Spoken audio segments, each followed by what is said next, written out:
like basketball. I like, but I'm not good at. Yes, I'm not. Me too. Water. Who cares? Who cares? Hello, everybody.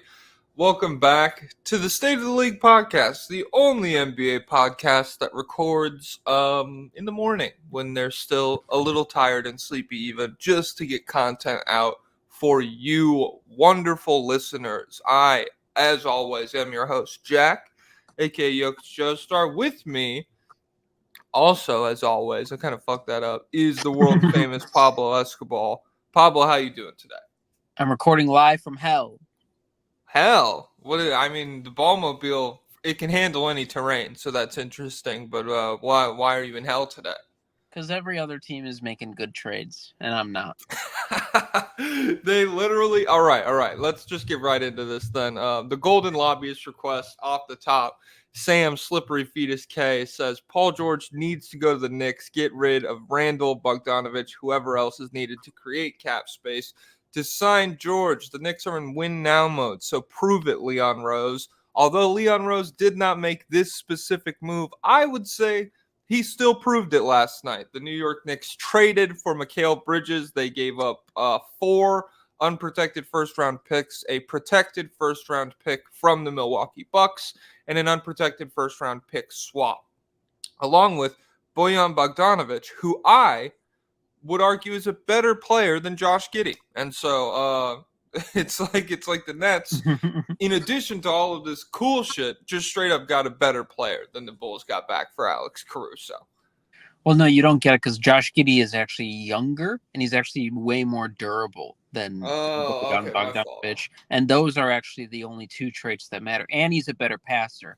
And famously, you can exist on a basketball court with passing as your only skill. Famously, everyone loves when you're that kind of player. Yeah, post-injury Rondo, one of the great point guards of all time. Ben Simmons, yeah. Ricky Rubio. Was Darren Williams ever really like that? Ricky Rubio could play defense. No, Darren Williams, he had a crossover. So yeah, I suppose that's what's really crazy about Giddey is he does just have like the no athleticism, only drives bag where like if somebody really gets in front of him, it's hard for him to get where he wants to go. He is 6'9". He can pass and he's pretty fast. And that's about all there is. He's not jumping. He's not. Mm-hmm. They say he has no bag. They say he's the first special teams player in NBA history. But yet somehow this delusional fan base I can't handle it. Man. We're not talking about the Bulls today. We're talking about the Nets and the Knicks, the beautiful city of New York, where dreams go not to die, to live. They were dead, and Sean Marks revived them. Yeah, concrete jungle. What dreams are made of. So do you want to talk about this from the perspective of the Nets or the Knicks first? Let's start from the Nets. So that's crazy. Basically, they flipped Mikal Bridges for all of the Knicks picks. Mm-hmm. And then they took those picks and they said, hey, Houston, let me get my own picks back. Let me get some of them back. So now they're just loaded with picks and they can tank in peace. Yeah, what a great thing. I have their first round pick stash written down here through 2031. And so keep in mind, this is a team that last week did not have a first round pick until like 2028 on the books. And so, their own first round pick. They had like Phoenix shit and stuff. So next year, 2025, they have 4 first round picks: the Thunder, the Bucks, the Nets, and the Knicks. 2026, they only have their own first round pick. Oh, poor me. I only get to fucking be in charge of my fate. 2027, they have the Philadelphia first-round pick, the Knicks first-round pick, and the worst of Brooklyn and Houston's first-rounders. 2028, they have the best of Brooklyn, Phoenix, and New York's first round picks. That could be really good because I don't know how much longer the Suns are going to be talented. 2029, they have Brooklyn's first, a Knicks first, and then the worst of Houston, Phoenix, and Dallas. 2030, they have a Brooklyn first, and 2031, they have a Brooklyn and a New York Knicks first round pick. So I think that's well over 10 first round picks over the next like 6 or 7 years, which I mean, it's not Oklahoma City numbers, but it is a lot of first round picks for a team that, again, I mean, they were one of the worst futures in the league before last night. And the pivot, I never thought Mikal Bridges was going to demand this trade package, this feel. I mean, we'll get it when we talk about the Knicks a little bit. It's a lot for him, but their patience was rewarded, and yeah, they got the haul that they wanted. And then to pivot that into also getting your own firsts back from Houston is just masterclass in front office work. I mean, that's shit that the boys in Chicago just can't even conceive of. They wouldn't even know that you could get your own picks back. I can't imagine how this trade would go down with that caveman negotiating in Chicago. The Nets are crazy. Oh crap, I just lost my train of thought. Perfect. Oh, so we made fun of them before, and I think a lot of people made fun of them because they've been offered like 4 first-round picks by the Grizzlies. They've been offered 5, I think, in the past by the Rockets. And we've always been like, oh, it's Mikal Bridges. What are you guys doing? Yeah. and the Rockets was, you get a chance to get your picks back. So it seemed stupid, but little did we know Sean Marks was cooking. So I mean, I fucking guess, but at the same time, like, I stand by those statements. It's not like this haul is that much better than like 5 picks from the Houston Rockets or something. It's not like it blows that out of the water. I think there's an argument that the Knicks will be better. I don't know. Houston's so young. I think they would be good pretty much the entire time. Whereas the Knicks, they're young enough, but there's definitely a chance for them to fall off by the time 2029 or 2030 rolls around. Yeah, I just think it's not like insanely better, and they were insane to fucking turn those deals down. But just the fact that this deal came around at the right time, it's good. Yeah, it's good for them. And maybe it was Sean Marks' plan just from the fucking jump was to just wait until the Knicks absolutely needed him. That feels. I'm not going to give him that much credit, I suppose. I think he might just be really smart because he is the man. He is the guy who rebuilt them after they were in the disaster hole from the Celtics, and he did come from the Spurs. And then I don't know if the super team was his architecture or if that was ownership forced. But yeah, Sean Marks might be a cooker. He might be a chef. He might spend his days regularly in the kitchen. The Knicks, from the Knicks perspective, I think this is obviously the Villanova boys. They're back reunited. Nova boys. If they can sign OG still, this is crazy depth. Like this actually does make me feel like they are a legit contender just based off it's like the Celtics model. It's like we just have so many good guys. We don't necessarily need the high end guy, and we have people who can moonlight as that guy. Well, I guess you have one guy. Yeah, I mean, I don't know, in terms of like offensive engine, I think Brunson was better than Tatum was this postseason. Obviously from a scoring perspective, but there's like arguments to be made about whether like really tough twos in the paint are generating good looks for the entire team versus Tatum like dragging 3 defenders to the basket and then kicking it out to a 40% 3-point shooter. But regardless, I think they're in similar tiers. It's just is Mikal Bridges going to be like Jaylen Brown tier for this team? No, probably not. I think they have a lot of guys who are in like the Drew Holiday, Derek White tier, and I think they're really good. Like, I'm on board with you. I think there's a world, especially like if something were to happen to the Celtics and like the league was just open, I think they're definitely in contention with every other team that is put together right now. But I just think they don't really have that other top 15, like guy vying for the top 20. And I don't think Bridges is going to become that. I think he'll probably settle into something between his inefficient volume numbers in Brooklyn and his low volume, just like full on all defense play he was doing in Phoenix before he got the ball in his hands a lot. But I think it's nice that if injuries start to pile up the way they did this previous postseason, then Mikal Bridges is a guy that you can look to and be like, hey, can you average 27 for a series or something? Can you like if we give you a lot of touches, can you handle that? Even though you're not like a great rim pressure guy, a great facilitator, can you just handle trying to score more? Because we just need more offense after these guys have gone down. I'm on board with that. It's just re-signing OG. I'm nervous. Like that needs to happen now.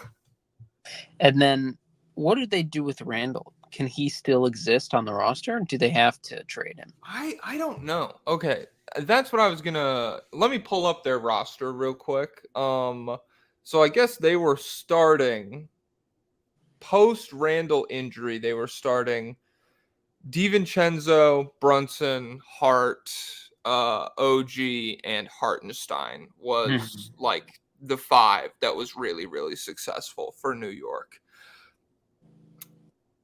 Hartenstein's probably gone. Is he? I thought they were getting him back. No, I think he's gone. Like, that's just personal opinion. Woj, in like a sub tweet under the main Mikal Bridges announcement, he was like, this does make it more difficult to re-sign Hartenstein.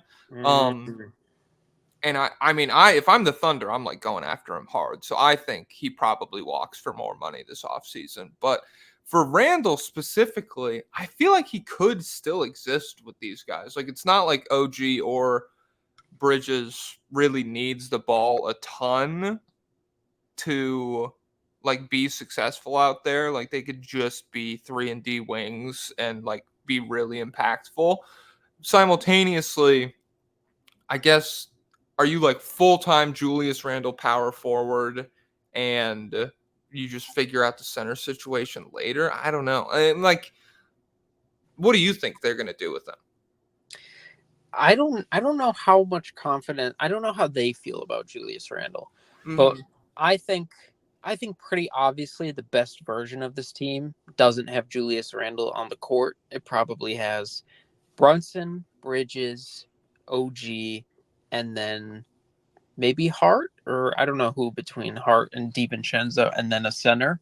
And I if there is a pathway to keeping Hartenstein by letting Randle go, I think that would be optimal, but I don't know if there is, because that would probably mean like someone just takes Julius Randle's salary straight up.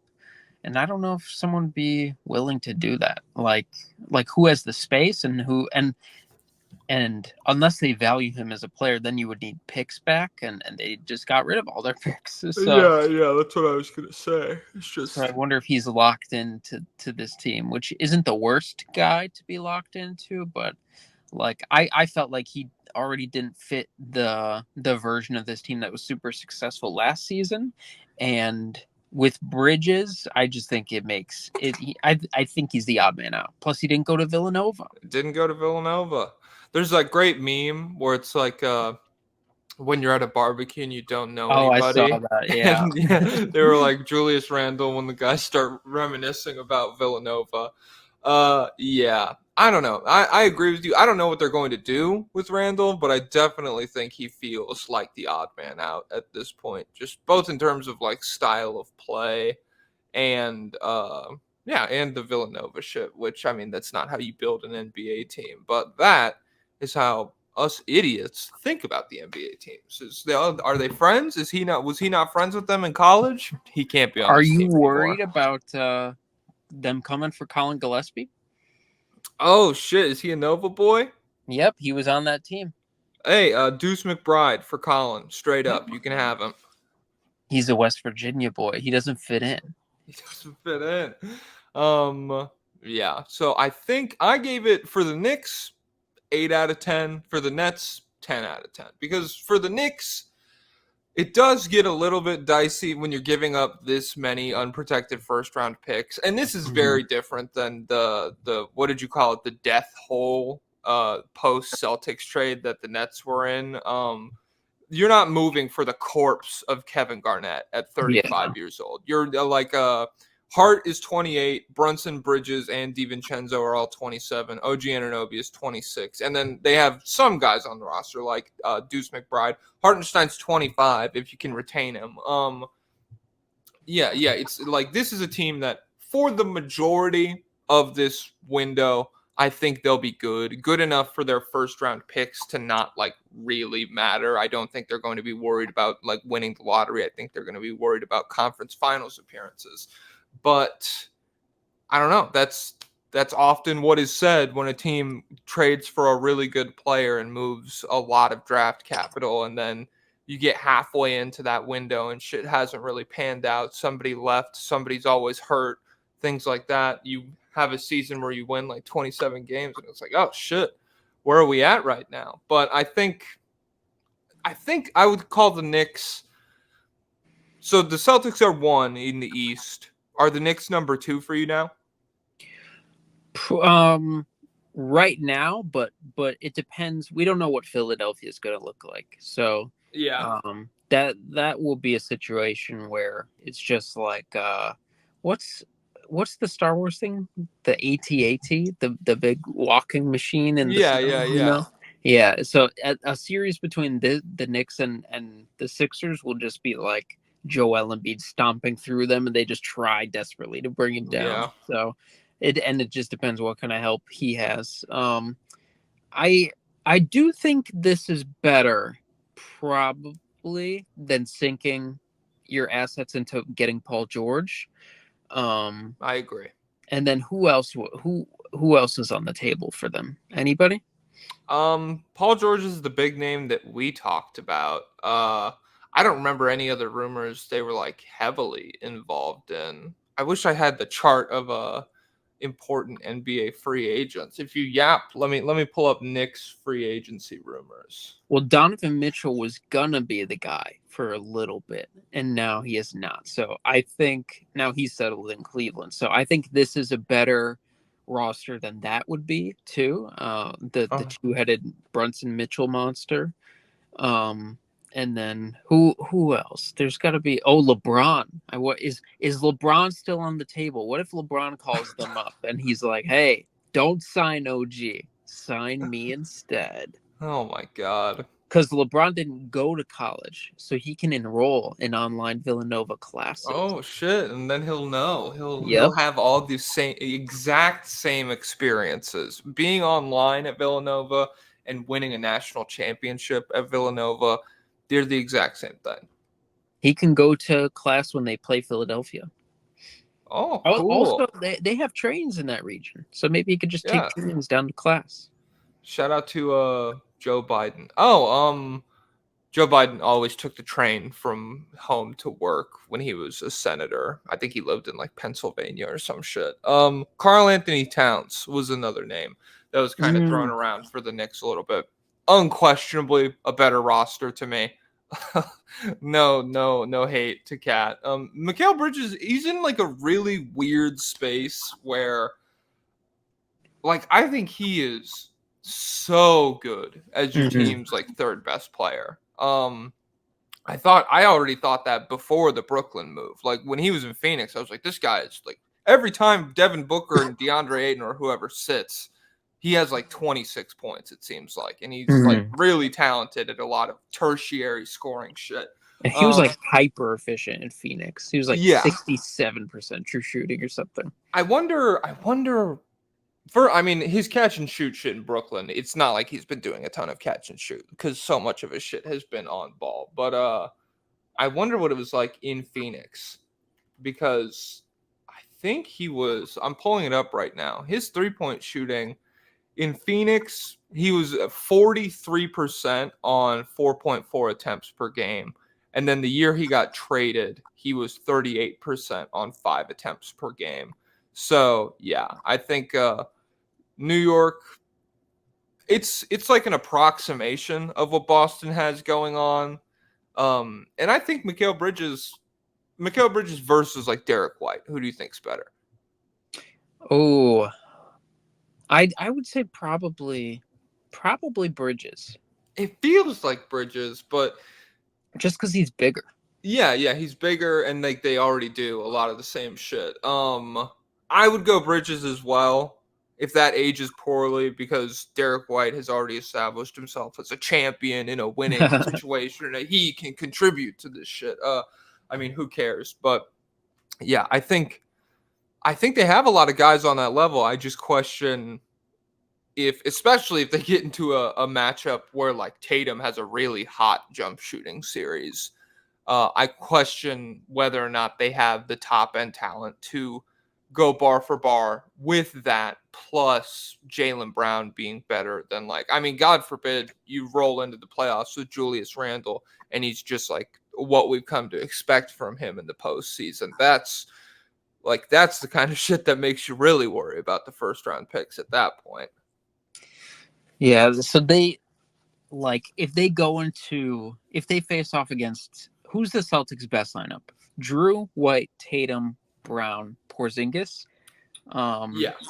And let's say then the Knicks go into that with Brunson, Bridges, OG, DiVincenzo, and then we don't know who the center is going to be. Let's give them the grace of getting Hartenstein back, or we could say that Mitchell Robinson's healthy. Yeah, so I guess now that saying it out loud, they still are worse by virtue of not literally everybody they throw out there can dribble, pass, and shoot and play defense.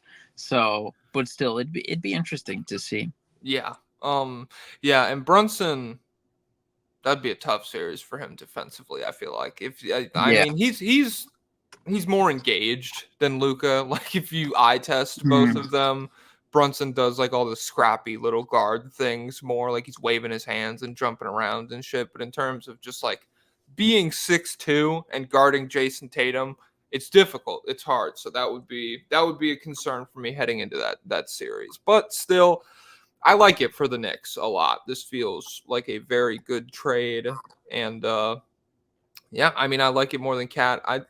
Donovan Mitchell, definitely better player, but just in terms of like how he fits with Brunson, the fit with Bridges is seamless, and so I like it for both sides. This is really good. Do you have any final thoughts on it?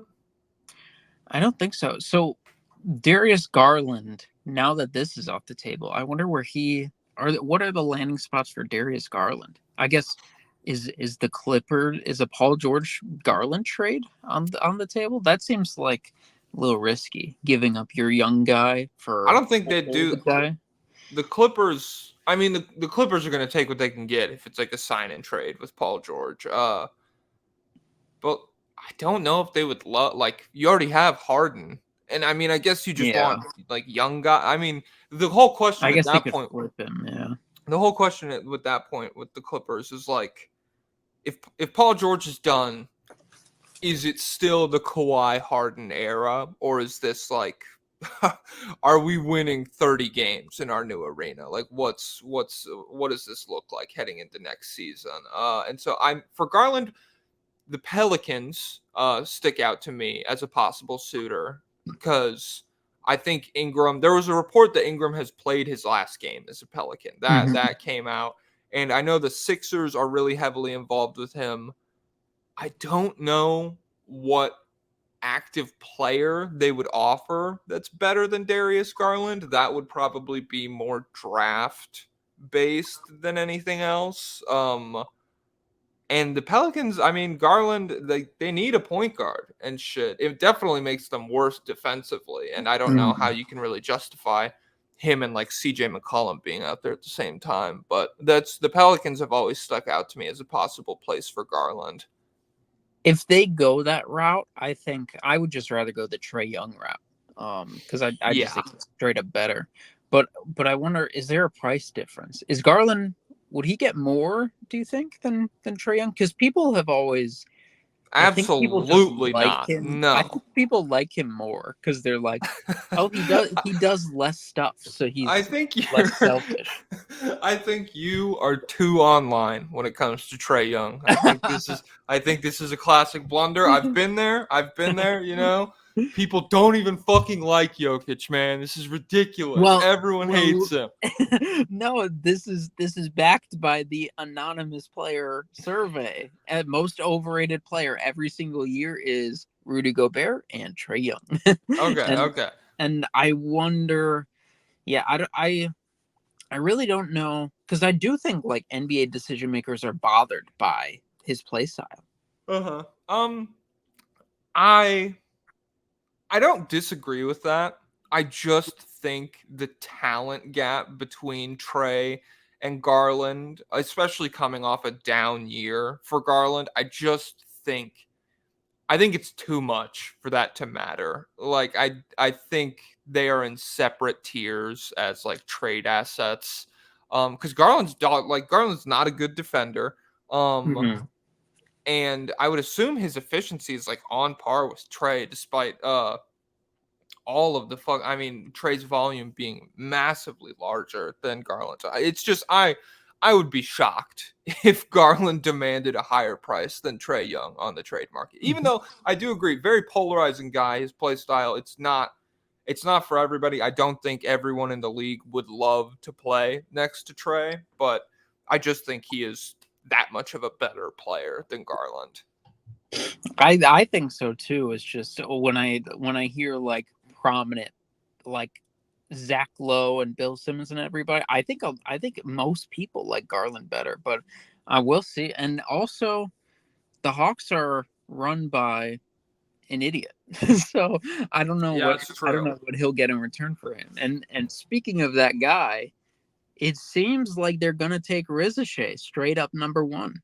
My timeline has been, it's the most insane cope I've ever seen. I have never seen a fan base, and I'm not like locked into the draft, so this probably has happened before, and I've just never really like been paying attention. Hawks fans want Alex Sarr dead. It is crazy how much I'm seeing tweets with like 20,000 likes being like, this guy fucking sucks. He's an idiot moron who wants to play with Jordan Poole. Oh my, and it's just like, I don't know. The official Rizachet pick is going to fucking burn that city to the ground.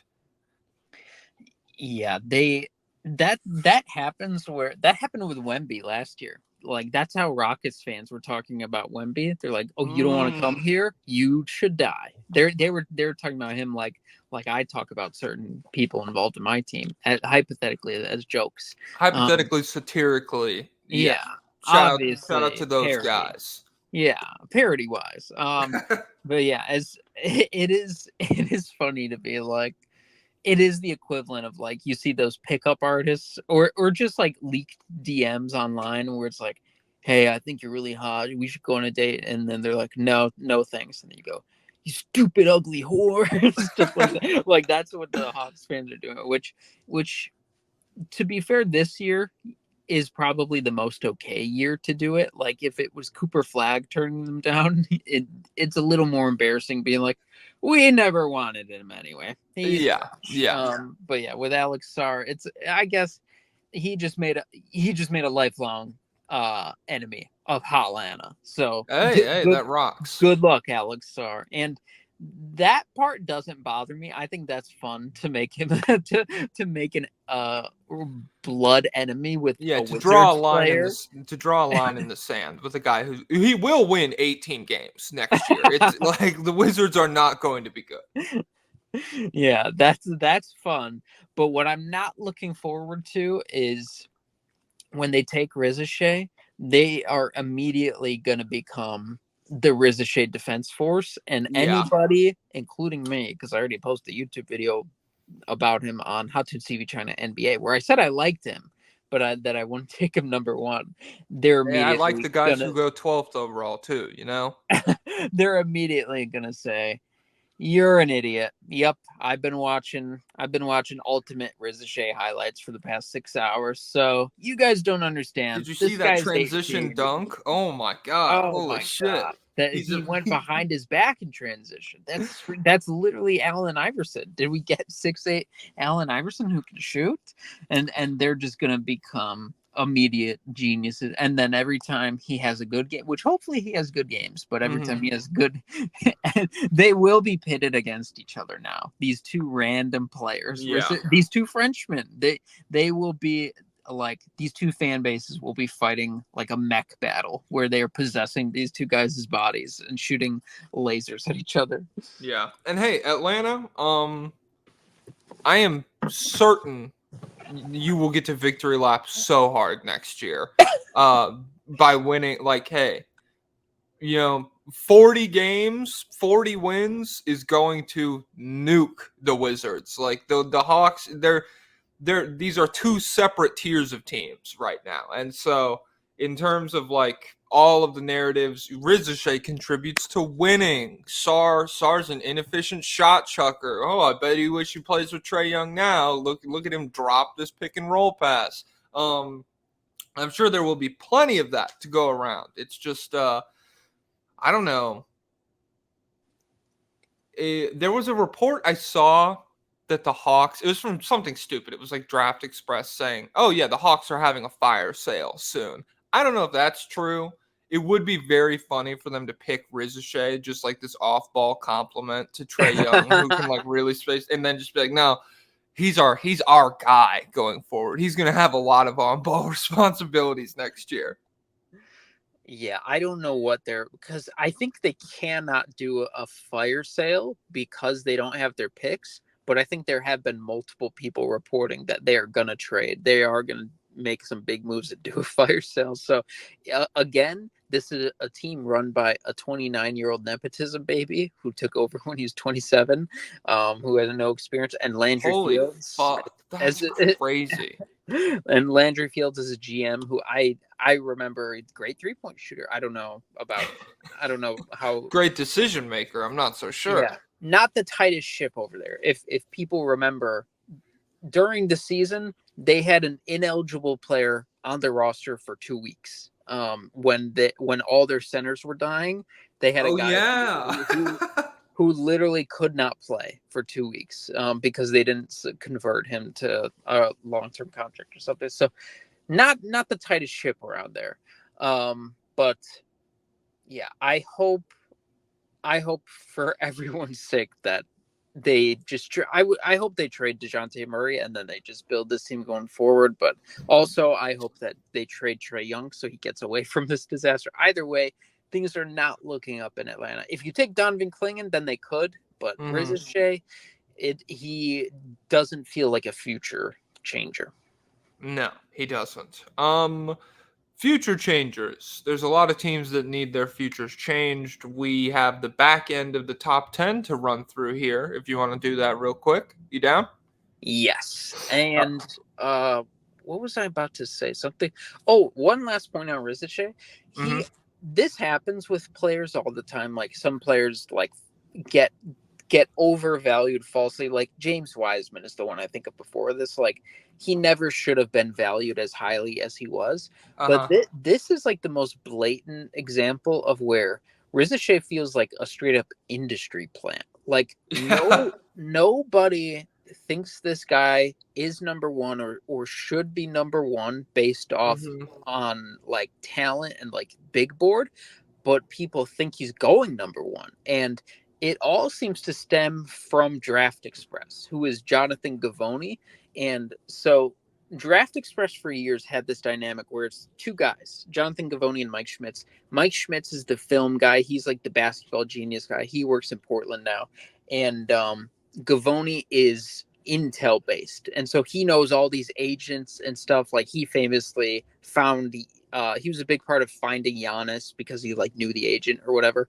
And a lot of his reporting on the draft, people say are favors to agents. to like help boost their guys. But it's never gone on this long. Like there have been other times where like in 2020, like they had Wiseman number one for forever. But then like by the time the draft comes around, then they have like Mike Schmitz going out there and saying, no, I do think these guys are better, and like posting scouting videos about other guys. And it's just so weird that this has lasted the entire time. I don't understand how this has happened. I don't know, like, I don't know how you can do this in basketball, which is supposed to be the closest thing to a meritocracy that you can find. I don't know how this one agent could just be like, hey, I'm going to call up my boy. We're going to get PR going and we're going to get you picked number one. Yeah. It's, when you bring up like Wiseman, it's like Rizachet doesn't even like, again, Wiseman didn't have like 80% of this motion. Like the fact that Rizachet is doing this in terms of like the talent to overall pick projection gap, that's insane. But Wiseman, at least you're like, oh, he's fucking 17 years old, 7 feet tall, insane athlete. Like there's shit here that like even if you're somebody who is just like on the fringes of basketball and understanding what makes a young player good or promising, you could be like, well, that's cool, you know, like there's stuff here. Like at the bit, like he has fallen off crazy. I think the Pistons just renounced his rights today. I think he's a free agent now. But he's vlogging now. Yeah, and he's vlogging. Yeah, he started posting YouTube videos, which good for him. Hey, good for him. You know, get that AdSense. You're in our space now, buddy. But let me tell you, our version of I don't know what our version of a post-up would be. I guess that's where we read a lobbyist request that's really mean to you.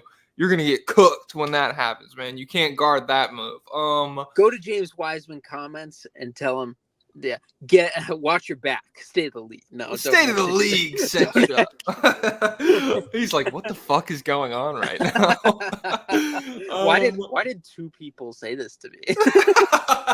I got 3 comments that all said the same thing. Why did Josh Lerman and what's the Italian guy's name? Fuck, Andrea Cambiati. Yeah, these guys. Who the fuck are these guys? Hell yeah! Shout out to our fucking our foot soldiers, baby. Hell yeah.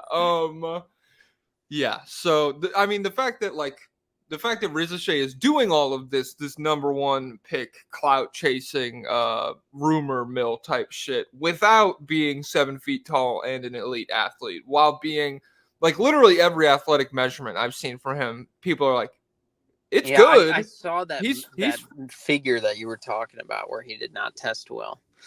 Yeah, it's like Michael Porter, especially rookie season, even even post Missouri back surgery, Michael Porter Jr., insane athlete. And he still is. Like, he still is a really good leaper and everything. If you give him, like, on a good back cut, like a nice runway to the rim, like, very good jumper, lateral mover, all of that shit, especially at his size.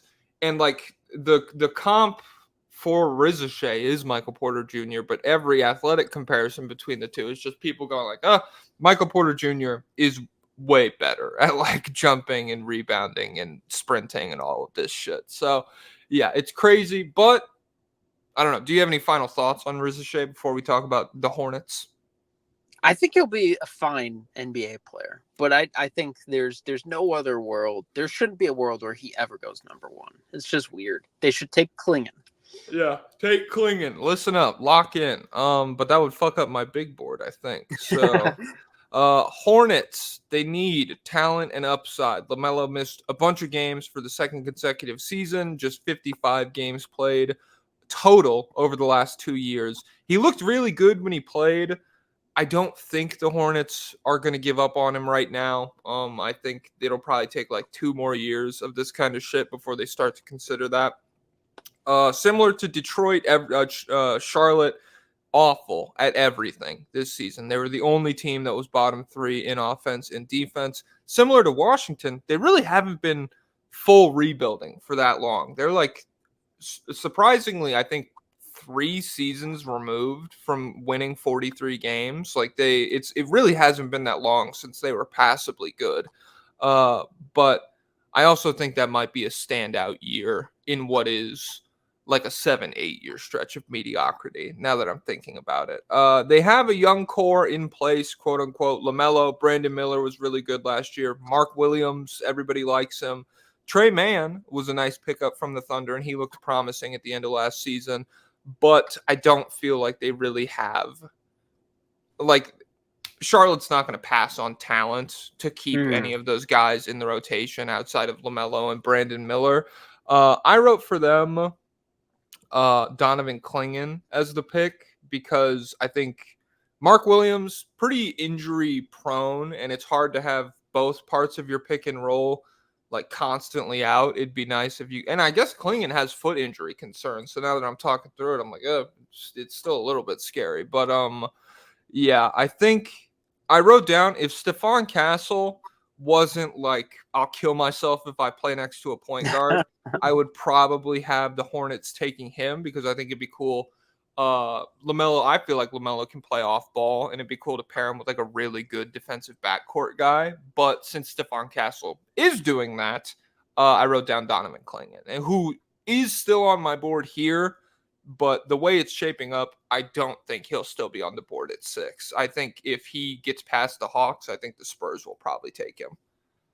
Which will be so weird. I don't really want that. I would rather see him in Charlotte. I think that'd be a great fit. I know a lot of Charlotte fans don't want him because they want Mark Williams as the future of their team, and I get it. Mark Williams is cool and good. Like, in terms of assholes in Charlotte, he's not one of them.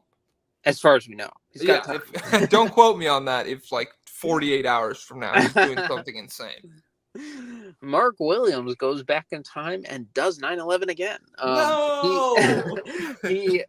It's crazy. I thought he had a 9.7 standing reach, the same as Donovan Clingan, but when I went back, it turns out he has a 9.9 standing reach. So he's 1 inch away from. Yeah. That's crazy. But yeah, I think Clingan would be big time for Charlotte. Defensively, I think he's a floor-raising guy who can just get you wins over the course of a regular season. And I think offensively, his screening would be huge for Brandon Miller and LaMelo specifically because they're not the best rim pressure half-court guys. So, yeah, he can do some passing, and those guys are both good off-ball movers, I feel like. So it'd be a good pick for them if that happened.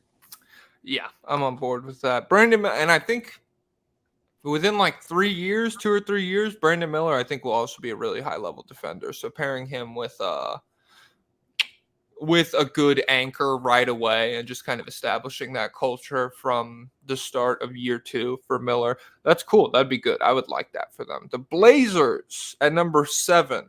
I wrote down they need youthful front court play. I like what they have going on in the backcourt right now. Scoot Henderson, Anthony Simons, and Shaedon Sharpe, all promising young players. Anthony Simons is already 24, whereas the other 2 guys are like 20, 21 years old. So that timeline, it's not insane right now, but to me, it's something to keep an eye on a little bit. And he's already on a big contract, right? I think he's like making Zach LaVine money. Yeah, I believe so. And so, I mean, he's good. I like Simons. I think he's very talented, and I think he could help a winning team right now. But just in terms of like a guy who you're going to wait until the rest of the team is ready in 6 years for, I think that's something to keep an eye on. But they have like 3 total front court players. DeAndre Ayton is their like best, most consistent guy in terms of health and level of play. I don't think that's going to cut it moving forward. Rob Williams, I fuck with him. But if they get 50 games out of him next year, I think he's probably a trade piece. Duop Reith, the next Isaiah Hartenstein. I wrote that down because he is good. In starts, he's like a 13-point double-double on really solid efficiency. Tumani Kamara, he's a solid young power forward. I like him. And then Jeremy Grant is the only other guy on the roster listed at power forward, which that is a really undersized power forward. So I would like it if Clingan fell to them. Like, I think that would make a lot of sense as well, but I just don't think that's going down. that's gonna happen. Because that would be really cool. Him screening with like Scoot Henderson going to the rim would be pretty hard to guard right away. But I don't know. I literally wrote down I have no clue if Klingon is there. Take him. Who would you like to see the Blazers pick? That is my dream Klingon fit. But yeah, depending on who, I don't know who else would be available at that point. They could really go in a number of directions. They could take another. You probably don't need to take another raw athletic guy because you already have Shaden and Scoot. Yeah. So yeah, I don't know because I don't necessarily want to settle for like Dalton Connect. I know a lot of people like Dalton Connect, but like I don't that's just not. I'm not super into that high in the draft. So I don't know who would be the best option for them. I'm Cody Williams build, so maybe that'd be cool. I think They could he'll get still Ron be Holland. here. Yeah, they could get Ron Holland at this point, and a lot of people have Ron Holland as their number one player in the class, and he's got jump shot concerns, obviously, but he would just fit into their mold of being like one of the most athletic teams in the NBA. Yeah. And he is, I think, a safe bet to be a good defender in the NBA. So that'd be a fine pick on the wing for them. Yeah. Fuck. What was I just about to say? Oh, how tall is Ron Holland off top? Do you know? I think he might be 6'6" barefoot, and then with 6'11" wingspan, 6'10" wingspan. He's listed. Google says 6'8". Yeah, so 6'6" barefoot, so like 6'6" barefoot. My shoes. fault. Yeah. Shaden Sharp height. How tall is he? He might be 6'5" barefoot. Okay. All right. So that's not. To be honest, I thought they were about the same size. 2-inch difference. That's chill. That's fine. Yeah. So Ron Holland's fine. I have Ron Holland a couple spots down the board. So Spurs at number 8. I did put Dalton Connect here. Just because with 4 and 8, I think if you want to take a big swing at 4, you can, and then you can pick up just like a more reliable. Obviously, he's 23 years old right now. Mm-hmm. Okay, so yeah, more experienced college player. I'll put the positive spin on it. He's more polished. He won't get caught up in the trappings of the San Antonio club scene. Yeah, exactly. He's had his parties out in Tennessee. That's where he went to college, right? Yeah, he did 2 years at Tennessee, and then before that, he was like at Northern Colorado State or something weird. Okay. Well, the Spurs, I deleted my notes from when I had their number 4 pick written up, so I have nothing written down about them. I know the big concern I had for them is spacing heading into next year, especially if they take Klingon at 4. So picking up just like a purebred white boy shooter. I don't know if I like the pure there in terms of like pure next to white guy, but a nice shooter, a good impactful floor spacer from the jump with Dalton Connect. I like that pick for them. And I think, do you still feel like 8 is too high for him? I wouldn't do it, but if it happens, I don't think it's necessarily a mistake. Unless there's a Giannis behind him, and then we say, they didn't see that coming? They're idiots. They're fucking morons. They took Ulrich Chomchi. He was obviously Giannis. Oh my god! And it's also, crazy. Wemby is friends with Salon, and so he's like, he is a hardworking guy. I think he will work as hard as possible. And so I wonder if he's steering his way. I wonder if he's like, go get my boy.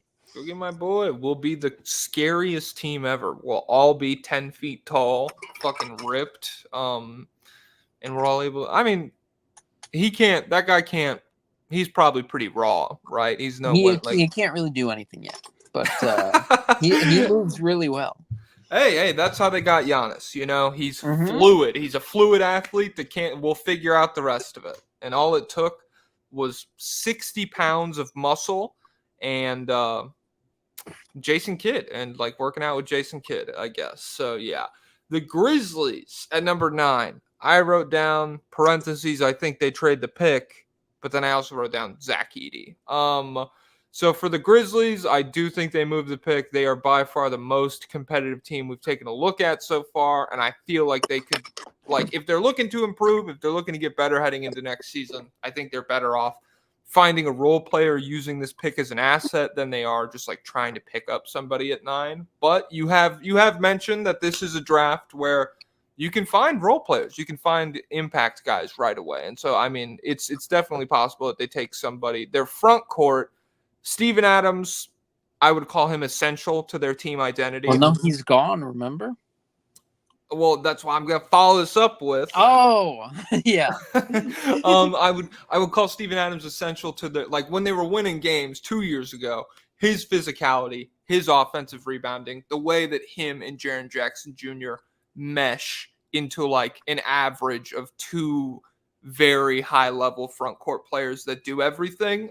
He was really good. Losing him, it's either going to drastically alter their style of play, or they could pick up somebody who's really good at rebounding, really good at setting screens, a really big physical body at number 9. That's why I wrote down Zach Edey. Big fucker, could fill the Steven Adams size hole reasonably well.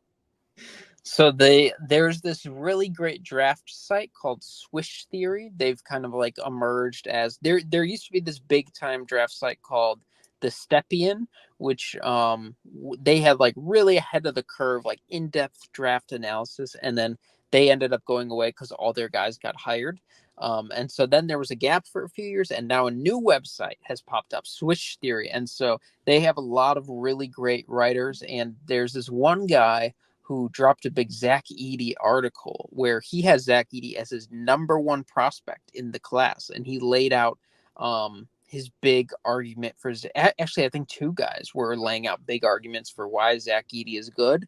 And the gist of the argument is, statistically, this guy is like a major outlier. Like, he has dominated everybody, even beyond the typical college. The Luka Garza-ness of it all. They brought up Luka Garza specifically, and they brought up a few other names. I forget what the other names were, and they were like, he was already dominant from being a freshman, and then he just got even more dominant. It would be so crazy for someone with this statistical profile to just become nothing. And then they went through like reasons why a lot of his weaknesses are like overstated. I wouldn't go that high on him just because I still think there are overall offensive concerns. It's just harder for me to picture running a Zach Edey post-up offense and that Yeah. being a great offense in the NBA.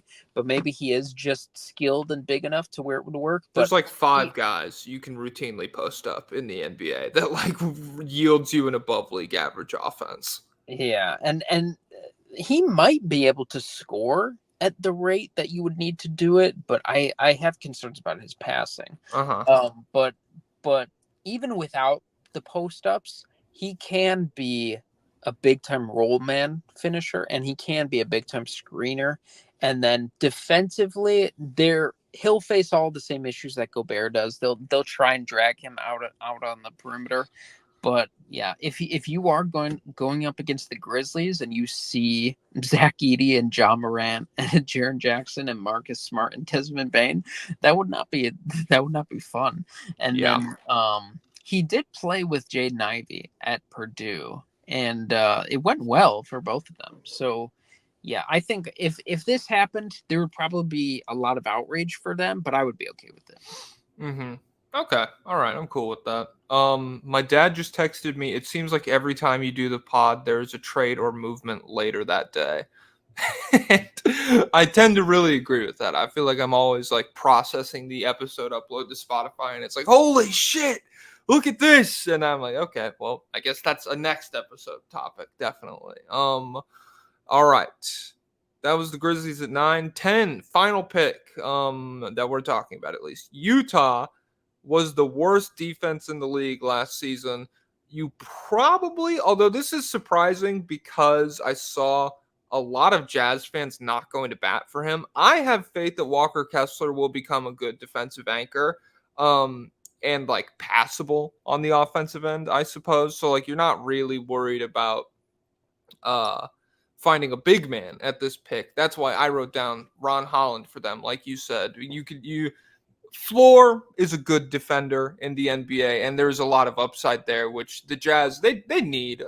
Lowry is good, but like I'm convinced a team probably moves for him at some point in the next 2 years. I don't really think he fits the timeline that the rest of the team is on, and I don't think there's any way the Jazz can reasonably like speed up the roster around him. It's not like they have assets that other teams are going to like move all-star players for. And so I think taking they a have guy, one. Yeah, Keontae George. Continue your point before I get upset. Oh my God. So yeah, I think Ron Holland, high upside, good defender, great athlete, which they don't really have a ton of in Utah. I know Bryce, he's fucking jacked. He's huge. He's a power athlete. Yeah, he's not a springy athlete. Yeah. Lowry, he can dunk. He's got some cool dunks. But in terms of like high level wing athletes, Ron Holland would be a welcome addition to this roster. Yeah, that'd be fine for them. And yeah, Keontae, he's got rim pressure concerns. They have Taylor Hendricks. He didn't do that much last year, but I'm still pretty high on him. So having those two wings to insulate an elite mid-range scorer like Ice Bright Sensabaugh would be big time. And then yeah, so really there's nothing that's going to change their life at this pick, but that'd be good for them. Yeah. All right. That's my top 10. I got some lobbyist requests here if you want to run through them. There's one thing we forgot to talk about. I didn't forget shit.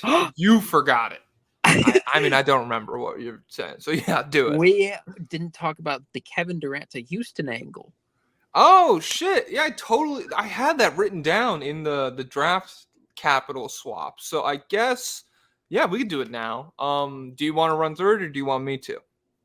So yeah, you do it. So yeah, last night in conjunction with the move Brooklyn made to get their own first round pick back from Houston, Houston ends up with Phoenix's 2027 first round pick. That is huge because if Phoenix wants to align themselves with the Brooklyn Nets in terms of controlling their own destiny, being able to tank all of that shit, having their own first round pick in 2027 would be huge. Houston, Woj, and this is like a straight up Woj report immediately after the move happened. Houston is in pursuit of Kevin Durant, essentially. They would love to make a move for him this offseason, and having that Phoenix pick feels like a domino falling in that pursuit. How would you feel about the Rockets picking up Kevin Durant?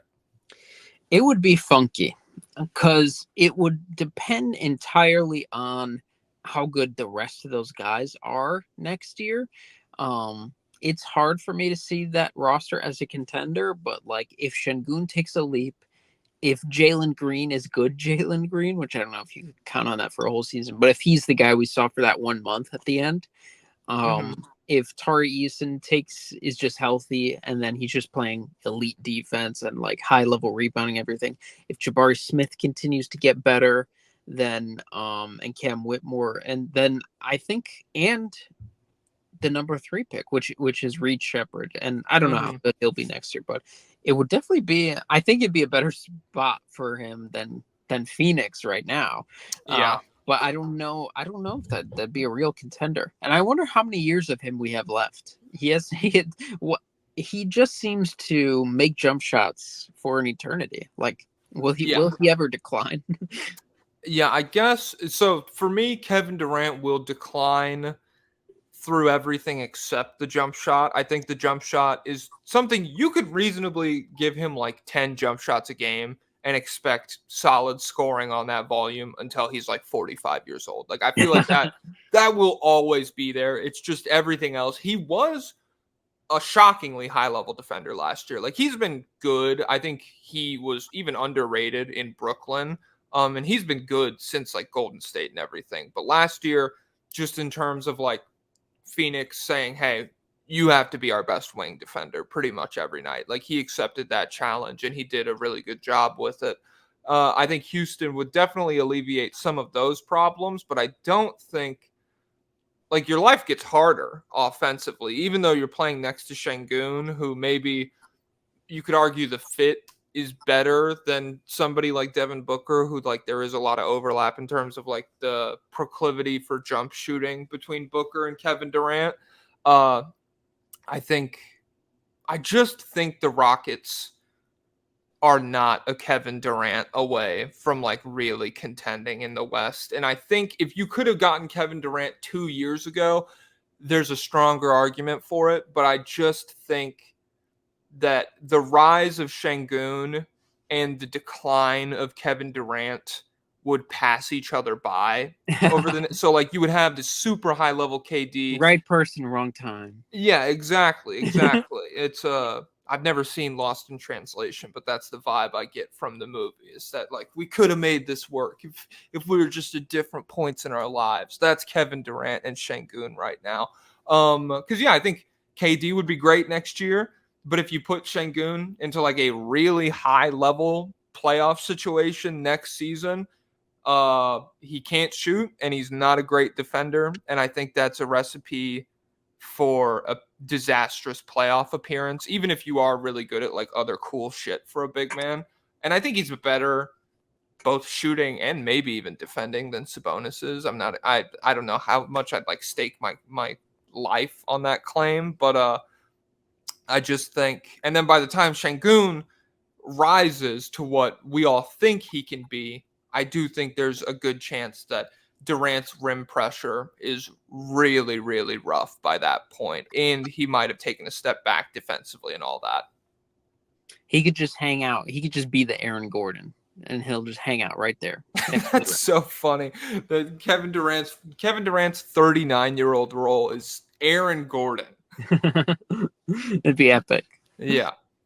But I mean, I think KD's life would be easier in Houston. Because I think they're already like winning games on defense, and I don't think he would prevent that from happening. And I also don't think he would prevent anybody on the roster from really developing in terms of like their young guys. They don't have anybody who plays super like Kevin Durant. It's not like he's taking touches away from Amen Thompson or anything.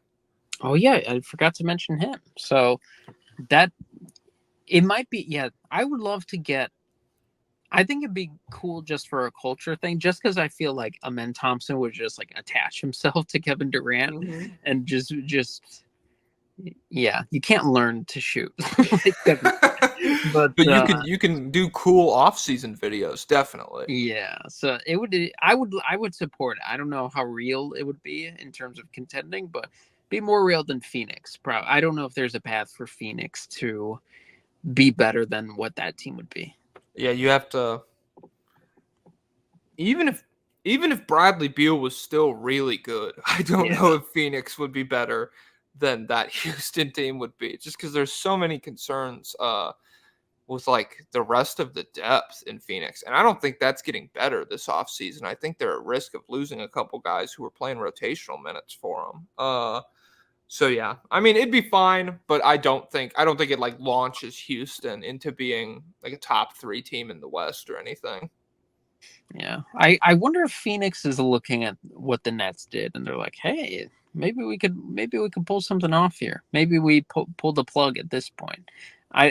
They probably can't move Beal for anything. Oh my God, but, no, they definitely can't. But if they get their pick back for Kevin Durant, they can get a haul for Devin Booker for sure. Yeah. Yeah, and then Bull. Hey, we could get an entire another round of the Bull media cycle where he plays in his Orlando run. His numbers look good. His defense was just like horrific. So he could do the same thing in Phoenix. He could average like 15 and 9 on 60% true shooting or some shit, and everyone would just be like, "Did you see his?" I mean, he took 2 dribbles in the half court and he already dunked it. Holy shit. So yeah. Do you have any closing thoughts on one Kevin Durant to the Houston Rockets? No. All right. Get him the fuck out of my face. That's what I say. Lobbyist requests. I feel bad because most of our lobbyist requests are being taken care of on the Patreon episodes with this new format. But I suppose if you're leaving a lobbyist request, you are a patron. so you're getting your money's worth. I don't know. I got 4 here. We don't necessarily need to run through them all. We're already at an hour 7. I wanted to touch on Shy Godot, because he's new. He subscribed at like 7 a.m. today, and I was like, hey, my guy. So Shy, it's good to have you here. Says, hello, I am new here. We know. I just said that. I don't know why you repeated me. I know this may be late, but can you and Pablo Escobar please talk about how the New York Knicks are now the equivalent of the Crystal Gems from Steven Universe? Who is Tom Thibodeau in the situation? Is he pink diamond, white diamond, lapis lazuli? Thank you. Shy, you're not going to like me. Or Shay. Because it's Shai. I don't know why I've been saying that this whole time. You're not going to like me. I've never watched Steven Universe. I was never into it. What about you, Pablo? I never watched it, but I would have bet my life that you've watched it. No. I'm a huge regular show guy. Love regular show. And are you an Adventure Time guy? I'm mildly. I've never watched it all the way through, like dug through the lore and shit. Even though I know I would like it. There's some great episodes of Adventure Time, but yeah, I think Steven Universe. And you're an over the garden wall guy, right?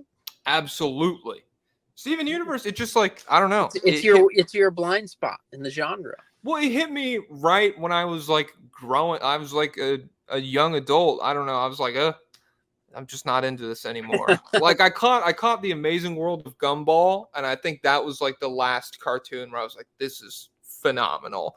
And and then Steven Universe, even though it was probably airing at the same time, even earlier, maybe my brain short circuited, and it was like this woke lib mind virus garbage. There's girls in this show. Oh my god. Boys don't wear pink.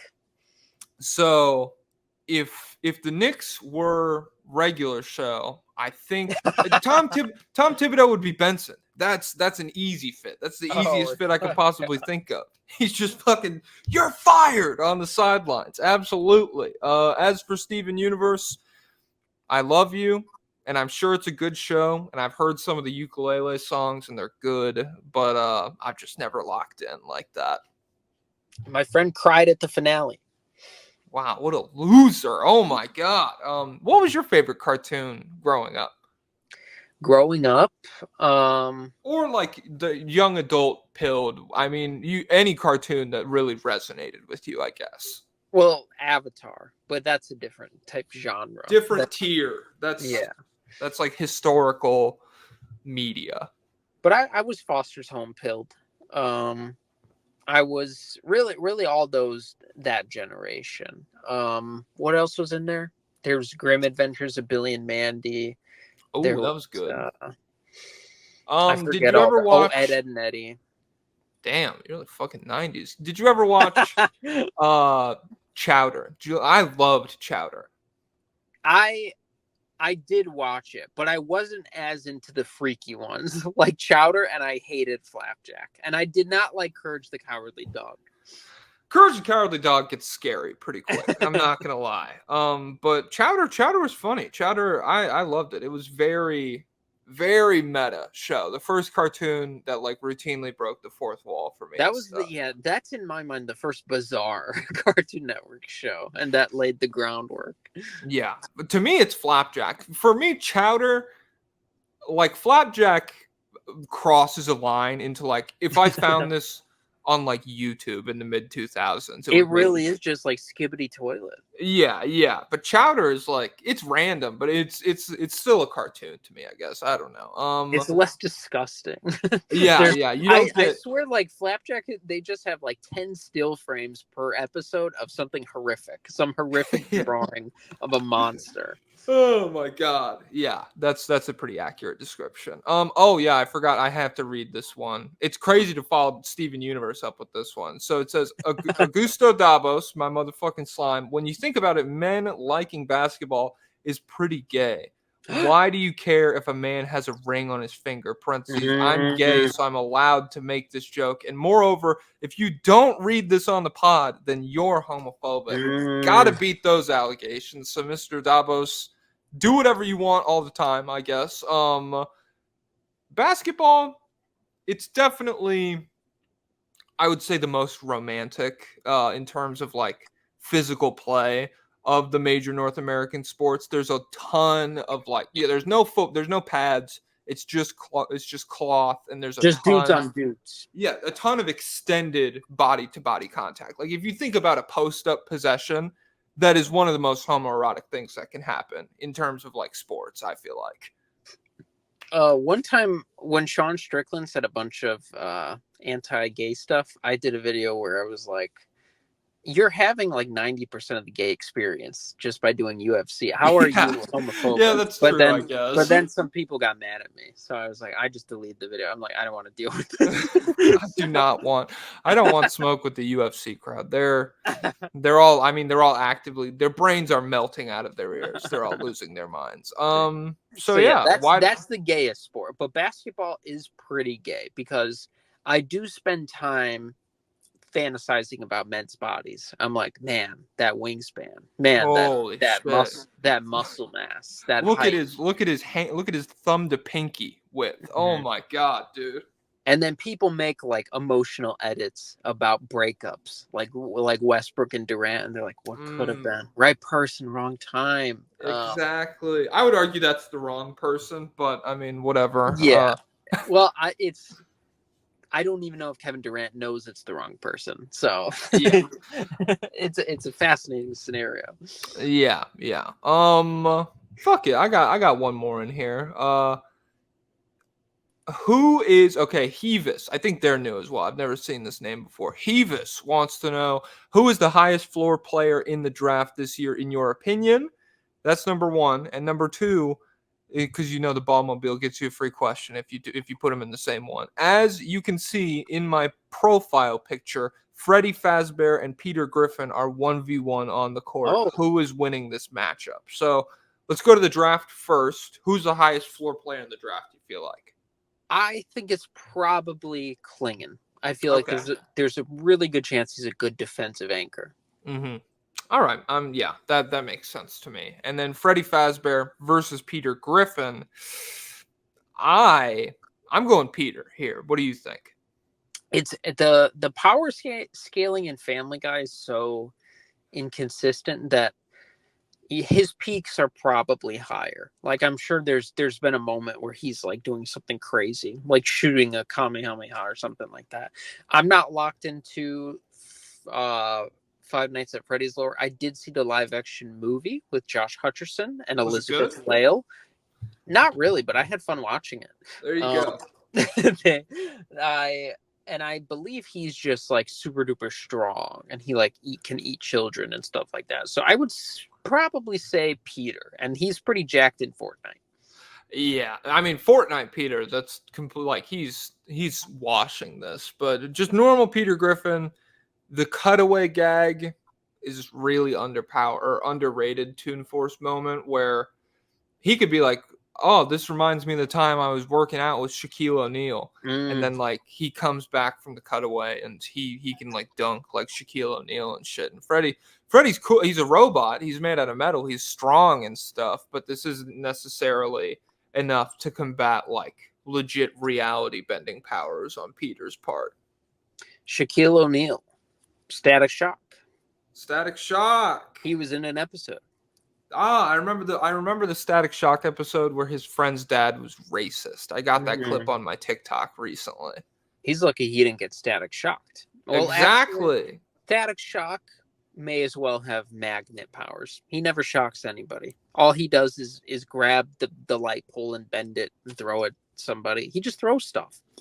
Yeah, that's true, I suppose. Damn, if I had electric powers, I'd be like Super Crooks. That'd be me. I'd literally be, but I wouldn't kill an entire pool full of kids. I think I'd just... I wouldn't do that, but there'd be a lot of stuff on the news. They'd be like, ATMs keep breaking all over the city. And I'd be like, I'm buying lunch right now or something. I don't know. I'm hungry. There'd be a lot of stuff on the news. I'll tell you that much. Do you have a lot of stuff on the news involved with the United Center, satirically? A lot of stuff on the news, local and national. Local and national? Oh my God. Hashtag this is a joke. Hashtag this is not serious. Hashtag that would not hold up in a court of law because we are joking right now. That glove didn't fit him. You got to shock them. Zap.